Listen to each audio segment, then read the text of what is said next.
ইংরেজিতে সহানুভূতি জানাতে কি কি সেন্টেন্স ব্যবহার করতে পারি সেটাই জানার চেষ্টা করব।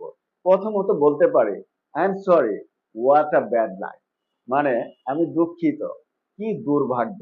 দেন বলতে পারি oh no, I am really so sorry, মানে ও না, আমি সত্যি খুব দুঃখিত। দেন বলতে পারি ও হাউ অ্যানোয়িং, মানে ও কি বিরক্তিকর।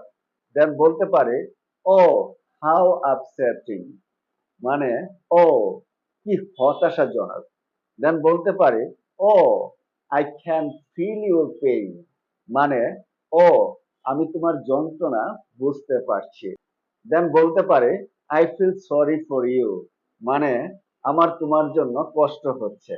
দেন বলতে পারি ব্যাড লাক, ডোন্ট ওয়ারি, মানে দুর্ভাগ্য, চিন্তা করো না। দেন এটাও বলতে পারে I am extremely sorry for that, মানে আমি সেটার জন্য খুব দুঃখিত। দেন এটাও বলা যায় I am really sorry to hear that, মানে এটা শুনে আমি সত্যি খুব দুঃখিত।